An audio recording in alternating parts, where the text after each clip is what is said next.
Drama की starting में हमारी फीमेल लीड वही वही को देखते हैं जो अपनी ब्लाइंड डेट पर आई है क्योंकि उसे जल्द से जल्द शादी करनी है। अभी वहाँ उसके सामने एक लड़का आता है जो बहुत ज्यादा फ्लेक्स मार रहा होता है। वो बातों ही बातों में हर बात में अपनी मॉम को ज्यादा इम्पोर्टेंस दे रहा था। पास में हम अपने मेल लीड को भी देखते हैं जिसका नाम फूजियान है। वो भी वहाँ पर उन दोनों को नोटिस कर रहा है। वहाँ पर वो लड़का वेई के सामने बहुत सारी कंडीशंस रख देता है। कहता है कि शादी के बाद वो काम नहीं कर सकती और उसे बच्चे संभालने होंगे घर पर, और कहता है कि मुझसे शादी करने के बाद तुम्हारी लाइफ तो एकदम चेंज हो जाएगी। अपना हाथ ऊपर करके कहता है कि तुम तो रॉकेट की तरह उड़ान भरोगी। वही उसकी बात सुनकर सोच रही थी कितना ज्यादा चीप है। फिर सामने उससे कहती है कि वो अपनी बात जारी रखे, पर वो खुद का स्टैंडर्ड तो हाई बताता है और उसको एवरेज बता देता है। कहता है मेरी मॉम चाहती है कि मुझे 2 बेटे हों, हमारा चाइल्ड बेटा नहीं हुआ तो हमें उसे रखने की कोई जरूरत नहीं है। टेबल पे रखे कॉफी के कप को उठाकर कहता है तुम्हें पता है इसकी कीमत 15 यौन है। तुम्हें कुछ आइडिया भी है कि इसके बदले घर का कितना सारा सामान आ जाएगा। यहाँ पर वही को ना वो पसंद आता है और ना उसकी बातें। वही उससे कह देती है कि तुम्हारे साथ मेरा कोई गुजारा नहीं है। इस पर वो गुस्सा हो जाता है और कहता है कि तुम बिल्कुल अनरीजनेबल हो। और अपनी कंजूसी दिखाते हुए वो जो फ्लावर्स उसके लिए लेकर आया था वो भी वापस ले जाता है। उसके बाद उसकी सेकंड डेट आती है जो उसको ऊपर से नीचे तक नहाने के बाद कहता है कि तुमने इस तरीके के कपड़े पहने हैं, क्या तुम मुझे सीड्यूस करना चाहती हो? पर वही कहती है कि तुम अपने मुंह को थोड़ा सा लगाम दो। तो सामने वाला लड़का खुद उल्टा उसको डांटने लग जाता है। वही को उसकी भी बातें बिल्कुल पसंद नहीं आती। वो उसकी मॉम को कॉल लगा देती है जहाँ पर वो उस पर भड़क रही थी। उससे कहती है कि तुम वुमेन्स को इम्प्रेस करने के लिए पैसों का दिखावा कर रहे हो, यहाँ अपनी मॉम को देने के लिए तुम्हारे पास फूटी कौड़ी नहीं है ना। सुनते ही वो वहाँ से रफू चक्कर हो जाता है। हम फूजियान को देखते हैं जो वहाँ पर उन लोग की बातें सुन रहा था। तभी उसकी टेबल पर आकर बैठ जाता है। फिर वही से कहता है कि उसके पास ज्यादा टाइम नहीं है, इसलिए सीधे मुद्दे पर आता हूँ। बताता है कि वो उससे शादी करना चाहता है। वही को देखते हैं जो उससे काफी ज्यादा इम्प्रेस लग रही थी। उसको तो समझ ही नहीं आ रहा था वो क्या जवाब दे। फिर कहती है जेंटलमैन शायद आप रॉन्ग टेबल पर आ गए हैं। वो कहता है कि वो बिल्कुल सही जगह पर है। और वही से पूछता है यहाँ पर ब्लाइंड डेट चल रही है ना? इस पर वही कहती है हाँ वो सब तो ठीक है, चलो मैं तो खुद को इंट्रोड्यूस करवाती हूँ। और बताती है कि उसका नाम वही और वो 25 ईयर्स ओल्ड है। मेरे अंदर कोई भी बैड हैबिट्स नहीं है, लेकिन मुझे दूध वाली चाय बहुत ज्यादा पसंद है। अक्सर अपने फ्रेंड्स के साथ उसको पीना पसंद करती हूँ। हम फूजियान को देखते हैं जो उसके हाथ का ब्रेसलेट नोटिस करता है। वही उसे बताती है कि मैं तुम्हें ऑनेस्टली बता रही हूँ, मेरी इनकम जो है वो स्टेबल नहीं रहती। अगर हम लोग शादी करते हैं तो मुझे किसी तरीके के गिफ्ट की रिक्वायरमेंट नहीं है। मैं बहुत ही स्मॉल वेडिंग चाहती हूँ, वेडिंग का खर्चा वो भी उठाएगी। और फूजियान उससे पूछता है कि तुमने जो ब्रेसलेट पहना है वो काफी ज्यादा अच्छा लग रहा है। वही उस बात के लिए उसे थैंक्स बोलती है। फिर पूछती है कि वह उसे किस नाम से बुलाए। तो यहाँ पर फूजियान अपना नाम फू बताता है। कहती है कि मैं अपने ब्लाइंड डेट्स की इन्फॉर्मेशन में एक बार चेक कर लेती हूँ। उसकी ब्लाइंड डेट में भी एक फू नाम का पर्सन था। वो उसे चेक करती है तो बताती है कि आपका 20 एकर्स लैंड एरिया है और एक पिग फार्म भी है। आप अभी अपने पेरेंट्स के साथ में रहते हो और आपको ट्रैक्टर पर ड्राइव करना काफी पसंद है। यहाँ पर वही उससे पूछती है ना? वो तो किसी और फू की इन्फॉर्मेशन पढ़ रही थी तो वो भी हिचकिचाते हुए हाँ ही बोल देता है। फिर वहाँ पर फोन रिंग होता है। यहाँ पर फूजियान को लगता है कि उसका फोन रिंग हो रहा है क्योंकि दोनों के फोन की सेम रिंगटोन थी। अपना फोन चेक करने के बाद वो वही से कहता है कि वो अपना फोन रिसीव करे। हाँ वही भी उसमें ज्यादा इंटरेस्टेड लग रही थी। फिर वो अपने फोन को साइलेंट पे करती है और टेबल पर पलट कर रख देती है। फूजियान से कहती है कि हमें एक दूसरे को अच्छी तरीके से जान लेना होगा। फूजियान से कहती है कि आप मेरा मतलब समझ रहे हैं ना? यहाँ पर तो वो बिल्कुल रेडी था और खड़ा हो जाता है और कहता है कि हमें राइट टाइम पे सिविल ब्यूरो ऑफिस पहुंच जाना चाहिए। पर वही को भी देखकर लगता है कि उसे भी शादी से कोई इनकार नहीं है। वो लोग वहाँ से निकल ही रहे थे तभी वहाँ पर उसकी सेकंड ब्लाइंड डेट आ जाती है। वहाँ पर वही से कहता है कि वो उसे शादी करने में इंटरेस्टेड है। पर वही तो उससे कहती है कि वो सारी जिंदगी अनलकी बन के नहीं रहना चाहती तुमसे शादी करके। को 400 यौन देते हुए कहती है कि वो अपने लिए खिलौना खरीद ले जिस तरीके की वो लड़की चाहता है। और फिर फूजियान का हाथ पकड़ती है और उसके ऊपर से उतार के आ जाती है। पर वो कहता रह जाता है कि अभी मैं तुम्हें फोन कर रहा था तो तुम आंसर क्यों नहीं कर रही थी? तुम तो मुझे काफी बड़ी खिलाड़ी लग रही हो। पीछे से कहता है कि जो कोई तुमसे शादी करेगा जिंदगी भर रोता ही रहेगा। नेक्स्ट हम इन दोनों को देखते हैं जिनके हाथ में मैरिज सर्टिफिकेट थे।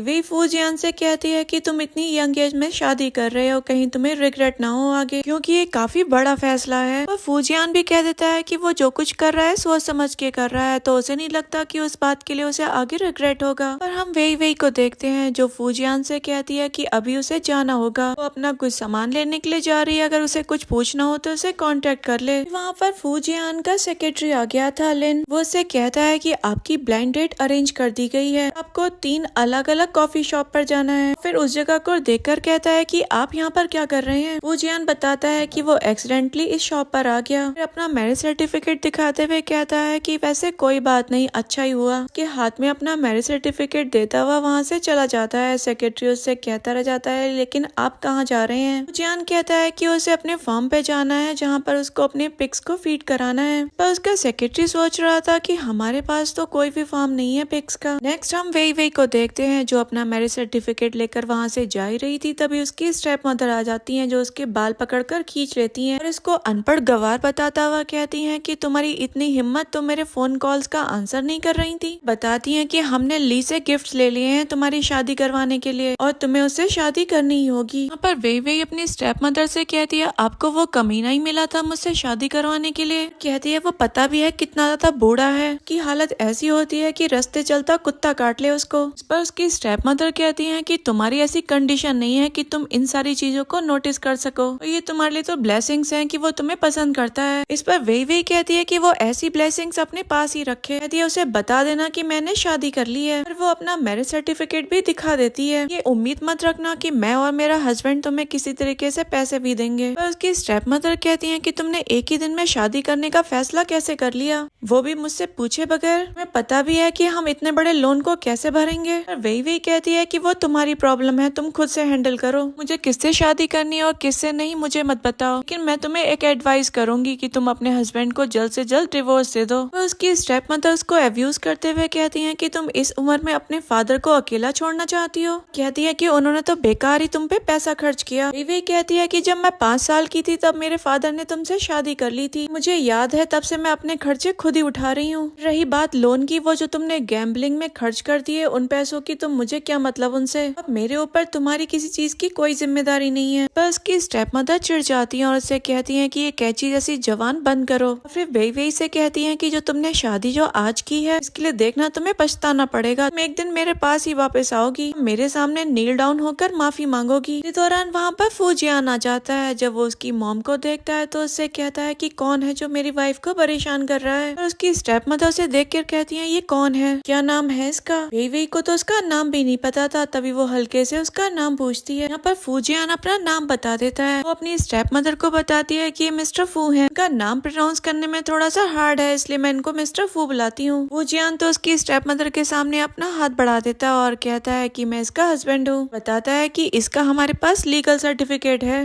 वेई को इशारा करता है कि अपना मैरिज सर्टिफिकेट दिखाए। वेई भी अपना मैरिज सर्टिफिकेट दिखाती है और कहती है, ध्यान से देखो, इस पर तो स्टैंप भी लगी है, ये कोई फेक नहीं है। उसको देखने के लिए उसकी स्टेप मदर उसको अपने हाथ में लेने वाली थी, तभी वो उससे दूर कर देती है। फूजियान कहता है कि तुम मुझे नहीं मिलाओगी, ये कौन है। पर वेई कहती है कि ऑलमोस्ट मदर डॉटर वाला रिलेशन समझ लो हमारा। यहाँ पर उसकी स्टेप मदर कहती है, हाँ ठीक है ठीक है। फिर वेई कहती है कि ऐसा कभी मौका नहीं आएगा कि मैं आपके सामने नील डाउन होकर आपसे माफी मांगू। फूजियान से कहती है कि हमें चलना चाहिए। फूजियान का हाथ पकड़ती है और वहाँ से चली जाती है। कि स्टेप मदर पीछे से कहती है कि तुम्हारी इतनी हिम्मत, मुझे बातें सुनाकर चली गई।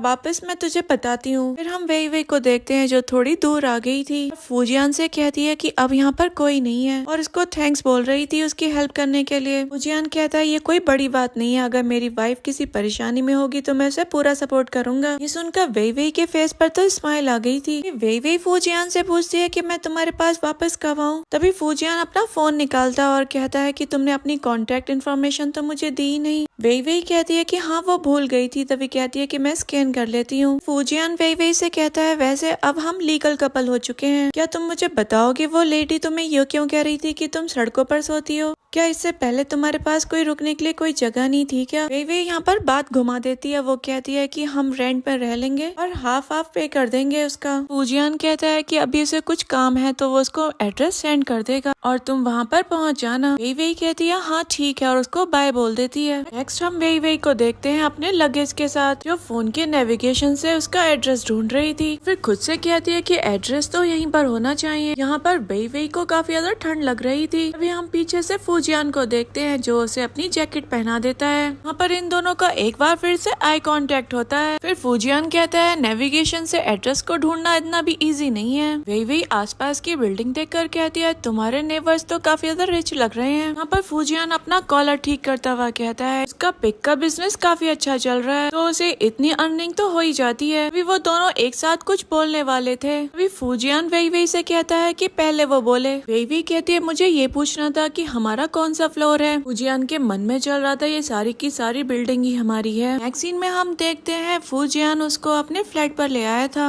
यहाँ पर वो वेई वेई को बताता है कि इसमें एंटर करने के लिए तुम्हें अपने फिंगरप्रिंट लगाने होंगे। फिर वो डोर पर कुछ सेटिंग करता है और वेई वेई से कहता है कि वो यहाँ पर अपने फिंगरप्रिंट लगा दे। यहाँ पर जब वेई वेई से वो फिंगरप्रिंट लगते नहीं है तो फूजियान उसका हाथ पकड़कर उसकी हेल्प कर देता है। यहाँ पर उनका फिर से एक बार आई कांटेक्ट हो गया था। वेई वेई जैसे ही फ्लैट में एंटर करती है वहाँ पड़े हुए कपड़ों पर उसका पैर अटक जाता है। वो डिसबैलेंस होकर गिरने ही वाली थी, तभी फूजियान अपनी बाहों में से संभाल लेता है। यहाँ पर एक बार फिर से इनका आई कांटेक्ट हो गया था। यहाँ पर वेई वेई जब उसको थैंक्स बोलती है तो वो कहता है हमें एक दूसरे से इतना भी ज्यादा पोलाइट होने की कोई जरूरत नहीं है। वेई वेई फूजियान से कहती है कि मुझे मेरी शादी तो बिल्कुल सपने जैसी है और इन सारी चीजों को अडॉप्ट करने में मुझे थोड़ा सा टाइम लगेगा। फूजियान उसे अपनी गोद में उठा लेता है। यहाँ पर वेई वेई के दिमाग में चल रहा था अब ये क्या करने वाला है, कहीं अब ये अपने हस्बैंड की ड्यूटी उसको फुलफिल तो नहीं करने वाला। यहाँ पर हम वेई वेई को देखते हैं वो ये सोचकर थोड़ा शाय फील कर रही थी। वो उसको सोफे पे बिठा देता है। यहाँ पर वो उससे कहता है घर काफी मैसी है, मैं इसको थोड़ा सा क्लीन कर देता हूँ। इधर वेई वेई के तो सारे अरमानों पर पानी फिर गया था। फूजियान बाथरूम में जाकर अपने सेक्रेटरी को कॉल पर कहता है कि ये अपार्टमेंट इतना ज्यादा गंदा क्यों है। बस सेक्रेटरी तो बहाना बना देता है। वो कहता है ये सारे अपार्टमेंट्स बैचलर स्टाइल्स में बने हुए हैं और उनको थोड़ा मैसी रहना पसंद है। पर फूजियान कहता है कि इस घर में तो टॉयलेट पेपर तक नहीं है। फिर हम वेई वेई को देखते हैं जो अपना सामान अनपैक कर रही थी। तभी उसमें उसको अपनी मॉम की और अपनी फोटोग्राफ मिलती है। वहाँ पर अपनी मॉम की पिक्चर से बात करते हुए कहती है कि आप बिल्कुल भी मेरी फिक्र मत करना, मैं खुद को अपनी सिस्टर की तरह कभी बुली नहीं होने दूंगी। और हाँ, ये ग्रूम भी बहुत अच्छा है और मुझे यकीन है ये मेरा ख्याल भी बहुत अच्छे से रखेगा। इसके रहते कोई भी मुझे बुली भी नहीं कर पाएगा। फिर वो फोटोग्राफ को बड़े प्यार से अपने बेड के कॉर्नर पर रख देती है। नेक्स्ट सीन में हम वेई वेई को उसके फ्रेंड के साथ देखते हैं। यहाँ पर वो उससे उसकी फ्रेंड और हस्बैंड के बारे में बहुत ज्यादा एक्साइटमेंट में पूछ रही थी। पर वेई वेई उससे कहती है कि अगर तुम एक ही बात बार बार पूछोगी तो मैं परेशान हो जाऊंगी। पर जिया कहती है कि एक तो तुमने मुझे बगैर बताए शादी कर ली, मैं कुछ जानना चाह रही हो तो तुम्हें परेशानी हो रही है। अच्छा ये सब छोड़ो, मुझे बताओ कि जिससे तुमने शादी की है वो हैंडसम भी है और उसके पास में पैसे भी हैं या नहीं। फिर हम वेई वेई को देखते हैं जो याद कर रही होती है, शायद उसका लास्ट नेम फू है और वैसे मुझे बिल्कुल याद नहीं आ रहा कि उसे कह कह के बुलाते हैं। रही बात उसके पैसों की तो वो तो मेरे नहीं है, तो मुझे इसकी कोई परवाह भी नहीं। जिया कहती है बस तुम्हें इतना ही पता है, फू नेम तो वैसे भी इतना था कॉमन नेम है। थोड़ा सा दिमाग पर जोर डालते हुए कहती है कहीं तुमने रिचेस्ट मैन फू जियांग से तो शादी नहीं की है। पर वेई वेई कहती है तुम बिल्कुल पागल हो चुकी हो, तुम्हें तो दिन में सपने दिखाई दे रहे हैं। हाँ, मैंने ऐसे चलते फिरते किसी रास्ते के आदमी से शादी नहीं की है। और बताती है कि उसका एक पिग फार्म है और उसके पास अपनी एक कार है और हाँ एक घर भी है, वो भी रेंट का, और पैदल चलने वाला एक ट्रैक्टर भी है जो कि बहुत ज्यादा इकोनॉमिकली है। प्रैक्टिकली वो बिल्कुल फिट है। पर जिया तो उसकी बातें सुनकर डिसअपॉइंट हो जाती है। वो कहती है कि मैं तो तुम्हारे भरोसे थी, तो मुझे लगता है कोई भी फन नहीं होगा। पर हम वेई वेई को देखते हैं जो कहती है कि मेरा पिग वाला लिटिल प्रिंस मुझे पसंद करता है, मेरे लिए यही काफी है। बताती है कि वो भी उसकी हेल्प करना चाहती है, वो भी चाय की शॉप खोलकर, ज्यादा खर्चा ना हो तो वहाँ पर वो खुद से ही काम करेगी। पर जिया भी कहती है हाँ हाँ बिल्कुल, मैं भी तुम्हारी हेल्प करूंगी। नेक्स्ट सीन में हम फूजियान को देखते हैं। जब उसकी कार वहाँ पर आकर रुकती है तो उसका सेक्रेटरी पहले उतरकर उसके लिए डोर ओपन करता है। पर फूजियान उससे कहता है कि मेरी वाइफ को ये सब कुछ देख लेने दो, हमारा तो पूरा इरादा है उसे पैनिक करने का। इस पर सेक्रेटरी कहता है कि उसका ऐसा इरादा बिल्कुल भी नहीं था, ये तो बस उसकी आदत है इसलिए उसने ऐसा कर दिया। वो लोग बात कर ही रहे थे तभी वहाँ पर वेई वेई आ जाती है। वहाँ पर फूजियान उसको देखकर हिचकिचाता है और अपने सेक्रेटरी को बताता है ये मेरा पार्टनर है पिग फार्म का। पर फूजियान का सेक्रेटरी ली तो उसकी शक्ल देखने लग जाता है। फूजियान से कहता है कि आपने पिग पालने कब से शुरू कर दिए। फूजियान के इशारे पे ली कहने लग जाता है कि हाँ मेरा पिग फार्म है और मुझे इसके लिए गोल्ड मेडल भी मिला है। अपना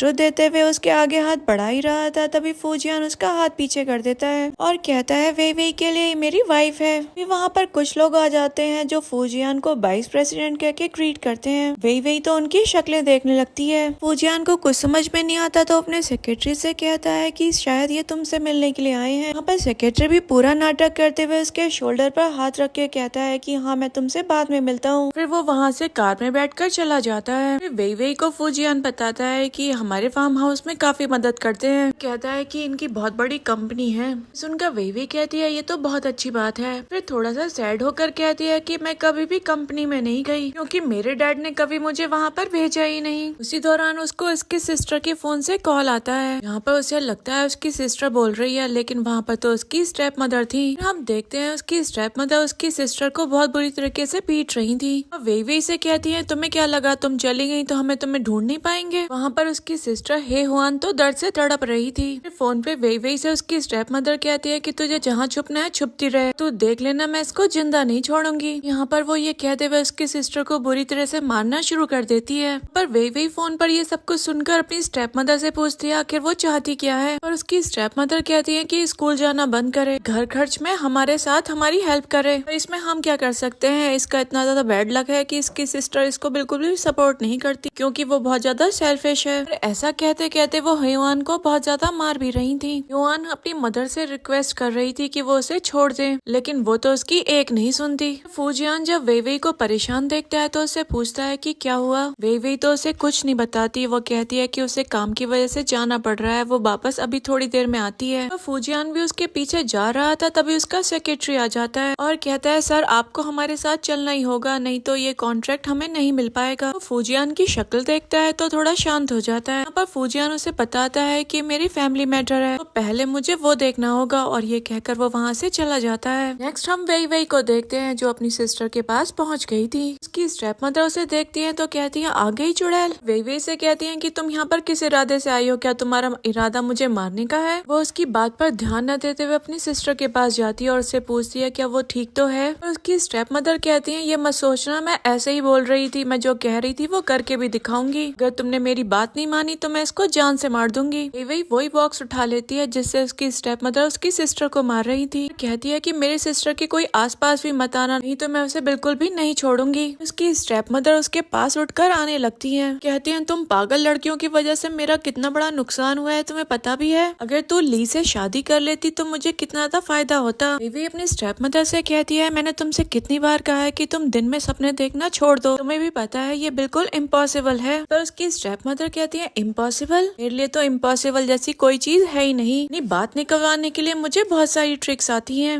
वे से कहती है जिससे तूने अभी शादी की है ना, देखना तुझे बर्डन समझ के थोड़े दिनों में डिवोर्स दे देगा। उसके बाद तेरे पास एक ही रास्ता होगा, तू ली से शादी कर ले। पर वे उससे कहती है कि वो ऐसा वैसा कुछ करने की सोचे भी ना। तभी वो हेवान का हाथ पकड़ कर कहने लग जाती है ठीक है तो मैं इसकी शादी उससे करा देती हूँ। वे उससे हाथ छुड़ाते हुए कहती है कि उसकी सिस्टर को छोड़ दो। अभी हम देखते हैं फूजियान भी वहाँ पर पहुँच गया था वे का पीछा करते हुए। उन लोगों की बातें सुनकर कहता है कि सिर्फ पैसों के लिए तुम इतना सब कुछ करोगी, अगर ऐसी ही बात है तो वो पैसे मैं तुम्हें दूंगा। अभी वो वे के हाथ से वो बॉक्स ले लेता है और उसके हाथ में एक स्टिक दे देता है और कहता है अब इसे यूज करो। पर वे आगे बढ़ ही रही थी तभी वहाँ पर उसके सामने से फादर आ जाते हैं कि मदर को प्रोटेक्ट करते हुए कहते हैं कि तुम बिल्कुल भी ऐसा मत करना। और फूजियान कहता है ठीक है। फिर वो अपनी चेक बुक निकालता है और वो उस पर साइन करके उन्हें दे देता है। वो चेक को दिखाते हुए कहता है कि तुम दोनों में से एक चूज कर लो, वे को या इस चेक को। पर उसकी स्टेप मदर उसके हाथ से वो चेक छीन लेती है। फूजियान कहता है पूरे 60,000 है। के बाद मैं उम्मीद करता हूँ कि तुम मुझे बिल्कुल भी परेशान नहीं करोगी। लेडी को तो फूजियान पर भरोसा ही नहीं हो रहा था। कहती है कि तुम मुझे इस तरीके से बेवकूफ नहीं बना सकते। पर फूजियान बताता है कि इसको चेक बोलते हैं, आप बैंक में जाके मनी विड्रॉल कर सकती हैं। लेडी फिर से चेक को चेक करती है, देखकर कहती है कहीं ये फेक तो नहीं। फिर फूजियान से कहती है कि तुम्हारे पास इतने सारे पैसे कहाँ से आए। फूजियान बताता है पिग फार्मिंग से। ये सुनकर उसकी स्टेप मदर हंसने लग जाती है। फिर बेवे को वो चेक दिखाते हुए कहती है तुमने किस तरीके के आदमी से शादी की है, तुम मुझे झूठा और मक्कार लगता है। एक पिग फार्मर भी इतने पैसे कमा सकता है क्या। उस चेक को रोल करते हुए फूजियान के मुंह पर मार देती हैं। कहती हैं कि मेरे पास इतना टाइम नहीं है कि मैं तुम्हारे साथ ये खेल खेलूं। पर वे उनसे बात करने के लिए आगे बढ़ी रही थी तभी उसकी सिस्टर उसको रोक देती है और कहती है कि वो प्लीज यहाँ से चली जाए। अपनी सिस्टर से कहती है कि वो इस जगह से जा चुकी है तो कभी भी वापस ना आए। रही बात मेरी, तो मैं तो अपने लिए कोई सोल्यूशन निकाल ही लूंगी, लेकिन तुम्हें मेरे लिए किसी को भी पैसे देने की बिल्कुल भी जरूरत नहीं है। तभी वही वही अपने फादर से कहती है कि आपको कैसा लग रहा है कि आउटसाइडर आपकी डॉटर को इस तरीके से बुली कर रहा है। तो उसके फादर कहते हैं तुम किस आउटसाइडर की बात कर रहे हो, ये तुम्हारी मॉम है। अभी वहाँ पर वो लोग आ जाते हैं जिससे उसके फादर ने लोन ले रखा था। वहाँ पर वो आकर उसे डराने धमकाने लग जाते हैं। पर वही वही के फादर कहते हैं कि वो नेक्स्ट मंथ उनकी पेमेंट जरूर कर देगा।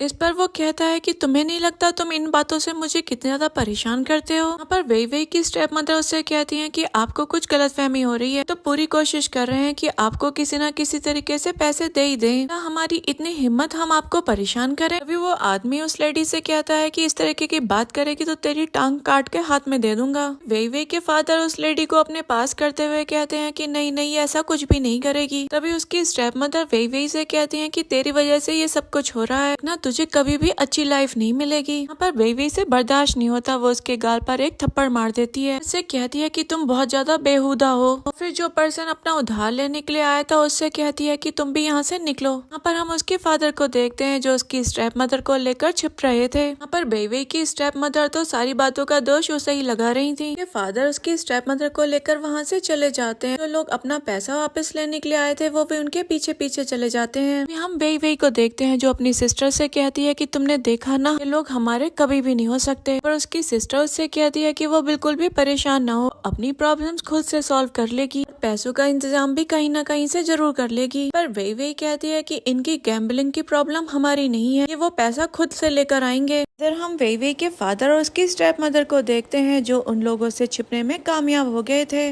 पर वही के फादर उसकी स्टेप मदर से कहते हैं मैंने तुमसे कहा था ना कि इन लोगों से पैसे लेने की कोई जरूरत नहीं है। पर वो लेडी अपने हस्बैंड के कान पकड़ लेती है और कहती है मीमी हमारी डॉटर है और मैंने उसके लिए ये पैसे लिए थे, तुम्हें याद नहीं क्या। यहाँ पर वही के फादर डरते डरते कहते हैं कि मैं तुम्हें इस तरीके से बिल्कुल भी टॉलरेट नहीं कर पाऊंगा। पर वो लेडी उसके कान जोर से पकड़ देती है और कहती है कि अपना मुंह बंद रखो। और वो लेडी अपने हस्बैंड से कहती है कि तुम यहीं बैठे रहो, मैं देखती हूँ मुझे क्या करना है। तभी उठकर वहाँ से चली जाती है। नेक्स्ट सीन में हम उस गुंडे को फूजैन के पास देखते हैं। उससे कह रहा था कि जो आपने कहा था मैंने बिल्कुल वैसा ही किया। यहाँ पर वो वही को आता हुआ देखता है तो उस गुंडे को अपनी कार में छिपा देता है। वही वहाँ आती है तो फूजैन से पूछती है मैंने अभी तुम्हें किसी से बात करता हुआ देखा था, अचानक से वो आदमी कहाँ गायब हो गया। फूजैन बहाना बनाते हुए कहता है कि मुझे नहीं पता तुम किस बारे में बात कर रही हो। वही कहती है तुम मुझसे जरूर कुछ छुपा रहे हो। तभी वो उसको ढूंढने के लिए इधर उधर झांकने लगती है। फूजैन उसको पकड़ते हुए कहता है कि मुझे तुमसे कुछ बात करनी है, मेरे पास तुम्हारे लिए कोई सरप्राइज है, चलो कार में बैठो। वही को वो उसी कार में बिठा देता है जहाँ पर उसने उस आदमी को छिपाया था। वो उसको इशारा कर देता है कि वो नीचे ऐसे ही बैठा रहे। यहाँ पर वही फूजैन से पूछती है कि क्या सरप्राइज है। फूजैन कहता है कि हमने शादी की है, चलो उसको सेलिब्रेट करते हैं। कहता है चलो घर चलते हैं, वहाँ चल के कुछ कुक करेंगे। पर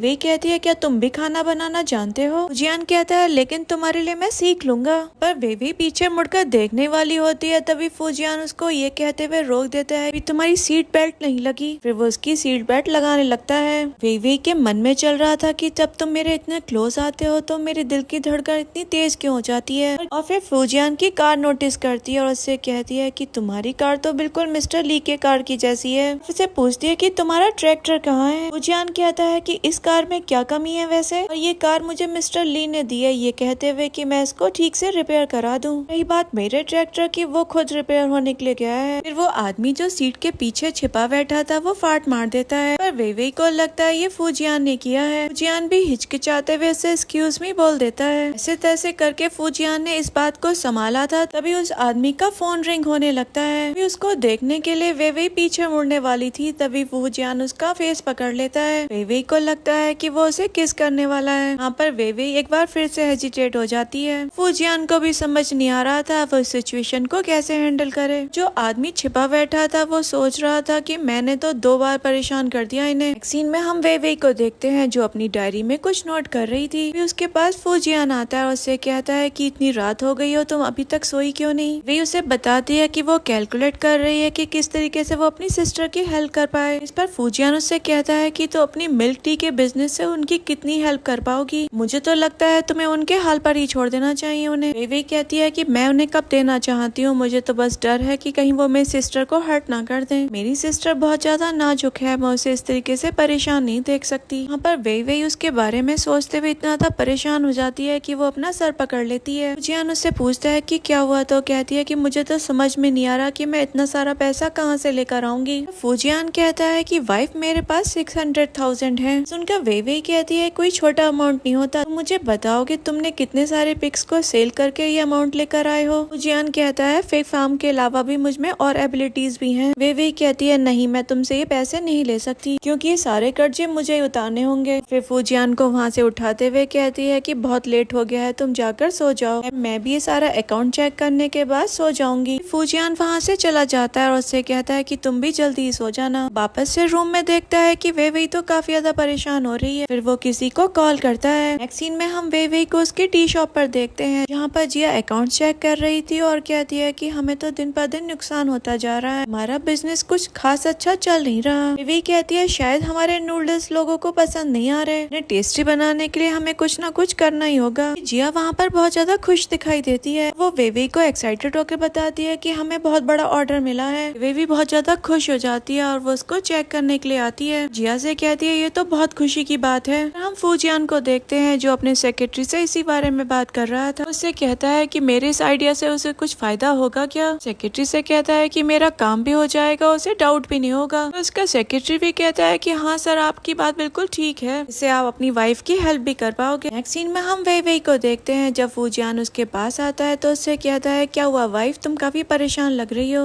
वे बड़े थकी से होकर बोलती है कि वो काफी ज्यादा थक चुकी है, अब उसे रेस्ट की जरूरत है। फूजियान उसको शोल्डर मसाज देते हुए कहता है कि उससे पहले कुछ खा तो लो। वे कहती है कि उसके अंदर तो कुछ खाने की भी हिम्मत नहीं है। फूजियान कहता है कि तुम यहीं रुको, मैं तुम्हारे लिए कुछ बना कर लेकर आता हूँ। वे कहती है तुम कैसे बनाओगे, तो फूजियान कहता है मैं तुम्हारे लिए ये भी सीख लूंगा। हम फूजियान को किचन में देखते हैं जो अपने फोन में देखकर खाना बनाने की कोशिश कर रहा था। फिर वो खाने की जगह अपना हाथ बना लेता है, अपना हाथ जला लेता है। वो जैसे तैसे करके नूडल्स बना कर लाता है। उसे वे खाती है तो उसे तो खाया नहीं जा रहा था, पर वे के फेस एक्सप्रेशन से उसे लगता है कि कुछ ज्यादा ही अच्छे बन गए हैं। वे उसको टेस्ट करने के लिए बोलती है। जब वो उसे खाता है तो उसे तो खाया नहीं गया। फिर फूजियान उससे कहता है कि चलो मैं तुम्हें बाहर खाना खिलाने ले चलता हूँ। वे कहती है कि चलो मैं बना देती हूँ। फूजियान कहता है तुम इतनी मेहनत करती हो, तुम्हें आराम करना चाहिए। यहाँ पर वे तो उसकी केयर देखते हुए उसे हक कर लेती है। नेक्स्ट सीन में हम वे को देखते हैं जो जिया के साथ में अपनी शादी के बारे में बात कर रही थी,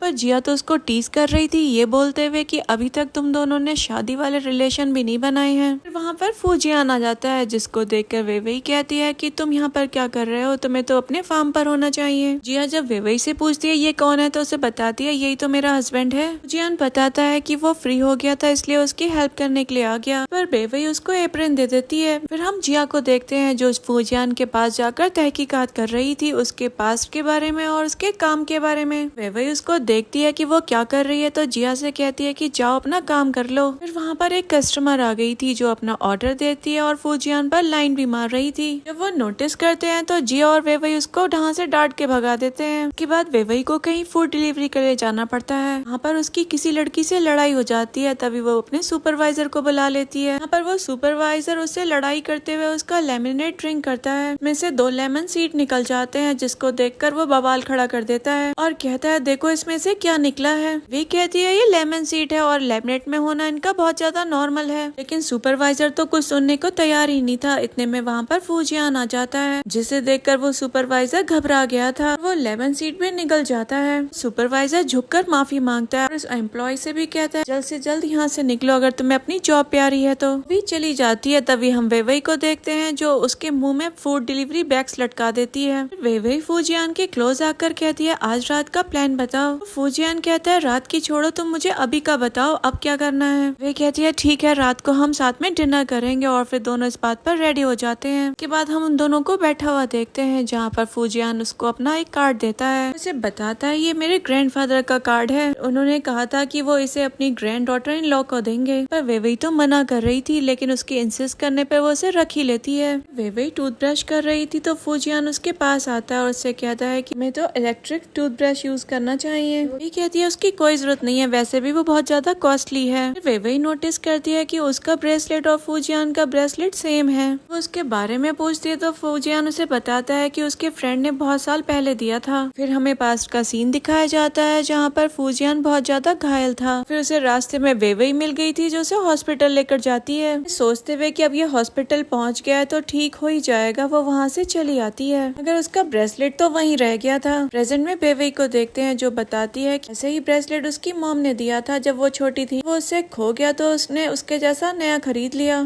फूजियान कहता है ये तो कोइंसिडेंस है। वो वहाँ पर दोनों बहुत ज्यादा मस्ती करने लग जाते हैं। नेक्स्ट हम फूजियान के ऑफिस का सीन देखते हैं जहाँ पर मीटिंग हो रही थी और फूजियान काफी ज्यादा खुश लग रहा था। लोग फूजियान को इतना खुश देखकर ऑफिस में काफी ज्यादा शॉक्ड हो रहे थे और फिर वो मीटिंग भी एकदम से खत्म कर देता है। सारे एम्प्लॉयज इस बात पर भी शॉक्ड हो जाते हैं। फिर सेक्रेटरी उससे कहता है कि आज आपको बिजनेस डिनर के लिए जाना है। यहाँ पर फूजियान इसके लिए भी मना कर देता है। यहाँ पर हम सेक्रेटरी को देखते हैं जो सोच रहा था कि सर के प्यार के चक्कर में कहीं हम कंगाल ना हो जाएं। फिर फूजियान जब घर पहुँचता है तो वेइवेई उससे कहती है कि मैं तुम्हारे लिए कुछ क्लोथ लेकर आई हूँ, जाकर इसे पहन कर आओ। फूजियान भी उसके कहने पर वो कपड़े पहन कर आता है क्योंकि उस पर बिल्कुल भी अच्छे नहीं लग रहे थे। भी वो वेइवेई का मन रखने के लिए कहता है ये तो उसके लिए बिल्कुल सुटेबल है। इधर वेइवेई की तो हंसी नहीं रुक रही थी। वेइवेई भी उसका मन रखने के लिए कहती है कि वो बहुत ज्यादा ब्यूटीफुल लग रहा है। बाद उनके डोर पर नॉक होता है। जब फूजियान डोर ओपन करता है तो वहाँ पर उसके ग्रैंडपा होते हैं। वहाँ पर अपने ग्रैंडपा से कुछ कहता उससे पहले वो कहते हैं मुझे कुछ नहीं सुनना, मुझे अपनी वाइफ से मिलवाओ। तुमने ये सब कुछ इतनी जल्दबाजी में कर लिया, मैं तो तुम्हारी ग्रैंड वेडिंग कराता। वो अंदर आते हैं तो वेइवेई उनको देखकर कहती है ग्रैंडपा आप बैठिए, मैं आपके लिए टी बना कर लाती हूँ। ग्रैंडपा वेइवेई से कहते हैं मेरा पोता तुम्हें कहीं परेशान तो नहीं करता। वेइवेई मना कर देती है लेकिन ग्रैंडपा उससे एक सवाल फिर से करते हैं। उससे पूछते हैं वैसे तुम मेरा ग्रेट ग्रैंडसन कब लाने वाली हो? फूजियान कहता है ग्रैंडपा आपको देर हो रही होगी, आपको घर जाना चाहिए। ग्रैंडपा कहते हैं कि अब काफी लेट हो गए हैं, मुझे लगता है कि मुझे यहीं रुक जाना चाहिए। फूजियान कहता है ठीक है ग्रैंडपा आप मेरे रूम में सो जाइएगा। पर ग्रैंडपा कहते हैं तुम दोनों अलग अलग रूम में सोते हो। पर वेइवेई फूजियान को फिंच करती है। ग्रैंडपा को समझाते हुए कहती है कि मैं अक्सर काम से थकी हुई आती हूँ, मुझे डिस्टर्ब ना हो इसलिए सेपरेट रूम में सो जाते हैं, वरना तो हम दोनों सेम ही रूम में सोते हैं। पर ग्रैंडपा अपना कार्ड देते हुए वेइवेई से कहते हैं कि तुम लो ये मेरा कार्ड, तुम बहुत ज्यादा थक जाती हो इसलिए तुम कुछ दिनों की छुट्टी ले लो। पर वेइवेई ग्रैंडपा को बताती है कि असल में मैं ही बॉस हूँ। सीन में हम उन दोनों को एक रूम में देखते हैं। वहाँ पर वेइवेई फूजियान से पूछती है कि तुम कहाँ सोओगे? फूजियान कहता है मैं नीचे फ्लोर पर सो जाऊंगा। वेइवेई कहती है ठीक है तुम नीचे मैट्रेस बिछा लो।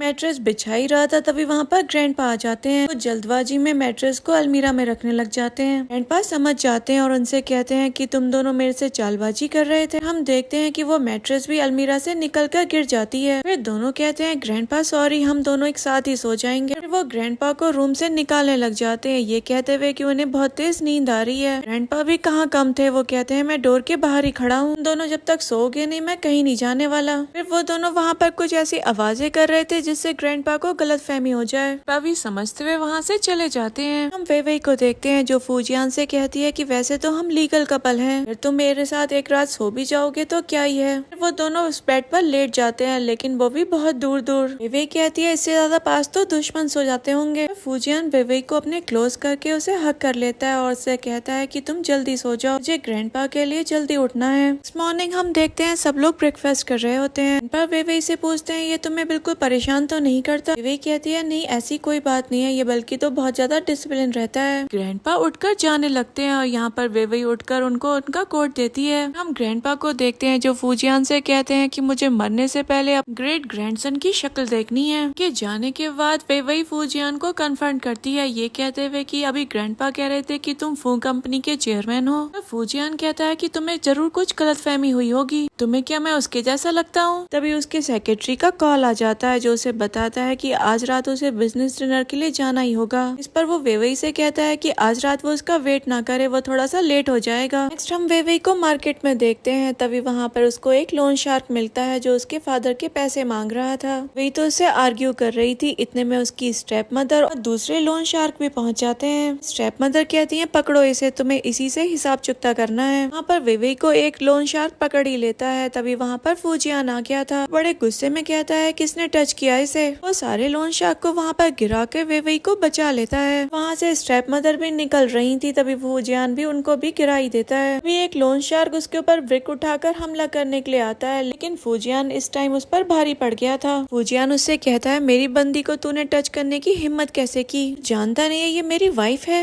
वो लोन शार्क डर के भाग जाते हैं और स्टेप स्टेप मदर तो वहीं पड़ी रह जाती हैं और फूजियान वेवई उनको इग्नोर करके वहाँ से निकल जाते हैं। वो लोग घर पर आ गए थे। वेवई कहती है कि तुमने कहा था कि तुम डिनर बाहर करोगे तो मैंने तो खाना ही नहीं बनाया है। पर फूजियान कहता है बाहर का खाना चाहे कितना ही खा लो लेकिन तुम्हारे खाने के आगे वो कुछ भी नहीं। वे कहती है अच्छा मस्का लगाना बंद करो, वैसे मेरे हिसाब से तुम्हें एक्सरसाइज करनी चाहिए, तुम थोड़े मोटे हो रहे हो। वेवई फोन में सर्च करने लग जाती है फू कंपनी का CEO कौन है। फूजियान अपने गाल पर हाथ लगाकर कहता है कि देखो ना मैं तो तुम्हारा टेडी बियर हूँ। वेवई कहती है हाँ लेकिन मुझे ये सर्च करने दो। लेकिन वो उसको दूसरी बातों में लगा देता है और उससे कहता है कि वो उसके लिए पानी लेकर आए। वहाँ पर वेवई उसके लिए पानी लेकर आती है और बताती है कि उसके क्या क्या सपने हैं। फूजियान उसकी बात बड़े ध्यान से सुनता है और कहता है कि मैं सारे सपने पूरे करने में तुम्हारी हेल्प करूंगा। नेक्स्ट डे वेवई एक जॉब इंटरव्यू के लिए जाती है। वहाँ पर वेवई नोटिस करती है कि जो इंटरव्यू ले रहे हैं उनमें से वही एम्प्लॉय है जिससे उसकी बहस हो गई थी। वो लड़की तो वेवई को देखते ही उसकी इंसल्ट करनी शुरू कर देती है, फिर उसको बैठने के लिए कहती है। यहाँ पर फिर से उसकी इंसल्ट करते हुए कहती है कि एक मिल्क टी सेलर क्या ही मार्केटिंग डिपार्टमेंट को हैंडल कर पाएगी। पर वेवई बताती है कि उसको 6 लैंग्वेजेस आती हैं और वो अपने कॉलेज की टॉपर थी।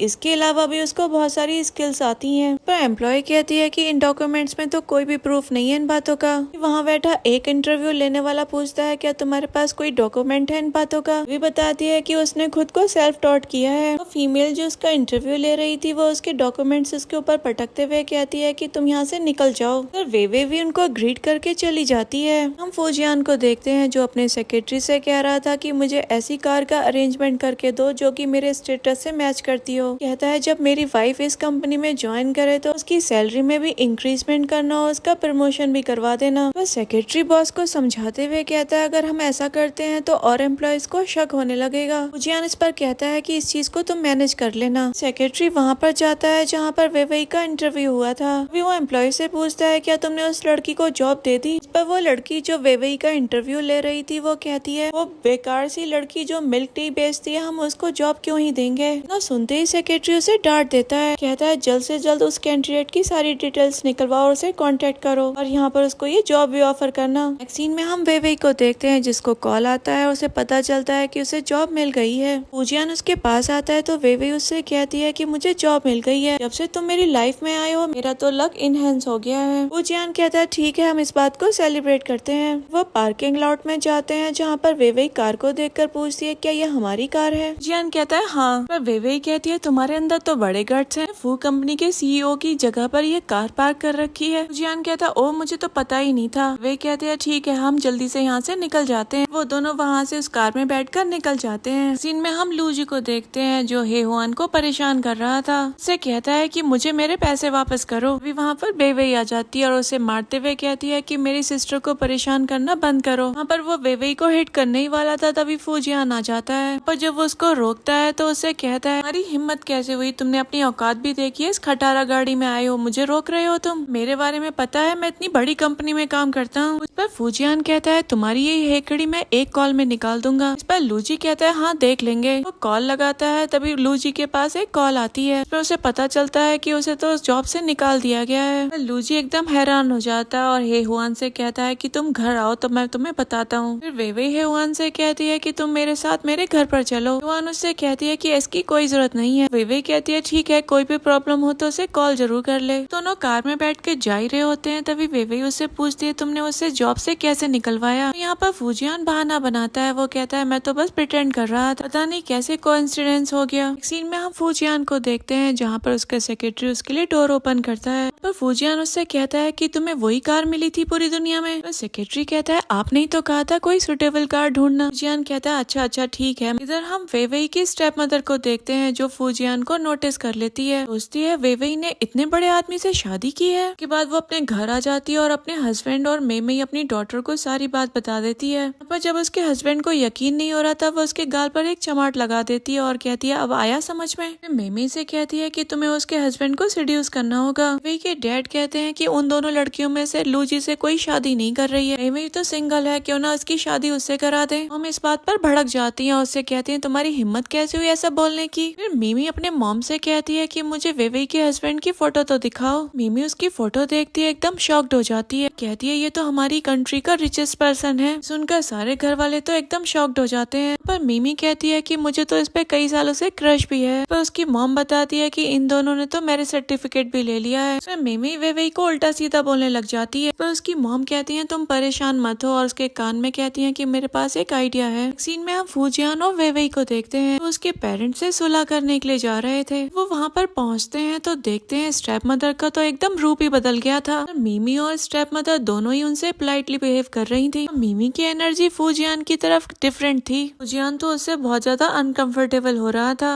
ये चीज बेबी देखती है तो मिमी को डांट देती है। फिर वो लोग सोफे पर आकर बैठ जाते हैं। मिमी को तो कुछ समझ में नहीं आता, वो फूजियान से चिपकी ही जा रही थी। फिर वो फूजियान को टी ऑफर करती है। बाद हम फूजियान और वेवेई को देखते हैं जो उस रूम से चले जाते हैं। हम इन दोनों माँ बेटी को देखते हैं जो वहाँ पर षड्यंत्र रच रही थी। हम फूजियान और वेवेई को घर के बाहर देखते हैं। वे कहती है मैंने नोटिस किया मिमी तुमसे कुछ ज्यादा ही चिपट रही थी, तुम उससे थोड़ा दूर ही रहना। फूजियान उसको मेक श्योर कराता है कि इसके लिए उसको बिल्कुल भी टेंशन लेने की जरूरत नहीं है। फूजियान के ये कहने पर कि उसे डिजी फील हो रहा है तभी उसको वो घर ले आती है। असल में मिमी ने उसकी चाय में ड्रग मिला दिया था। ड्रग का असर शुरू हो गया था तभी वो वेवेई के क्लोज आ रहा था। वेवेई उसको लिटाने की कोशिश करती है तो वहाँ पर वो उसके ऊपर आ जाता है और उसको किस करना स्टार्ट कर देता है। इसी दौरान इनका प्यार बढ़ता जाता है और दूसरे के साथ नाइट स्पेंड भी कर लेते हैं। सीन में हम फूजियान को ऑफिस में देखते हैं जो कि वेवेई के ख्यालों में था। इस दौरान सेक्रेटरी कुछ डॉक्यूमेंट्स पर साइन लेने के लिए आता है। नोटिस करता है कि ये तो बिना पढ़े ही साइन कर रहे हैं, पर वो उसको कुछ कहने की कोशिश करता है लेकिन फूजियान तो उसकी बात पर ध्यान ही नहीं देता। अभी फूजियान को मिमी की कॉल आती है, पर वो उससे कहती है वेवेई घर पर है और वो फेंट हो गई है, इसलिए आप उसे लेने के लिए आ जाओ। फूजियान इस पर कॉल कट करके वेवेई का कॉल ट्राई करता है लेकिन उसका फोन तो मिलता ही नहीं है। अभी फूजियान भी अपने सेक्रेटरी के साथ वहाँ से निकल जाता है। दूसरी तरफ हम मिमी और उसकी मदर को देखते हैं जो उससे कह रही थी तुम्हें जो करना है वो करो, बस इस बात का ध्यान रखना कि तुम प्रेग्नेंट ना हो। और दोनों के इरादे कुछ सही नहीं थे। बाद हम मिमी को देखते हैं जो सजी सवरी बैठी थी,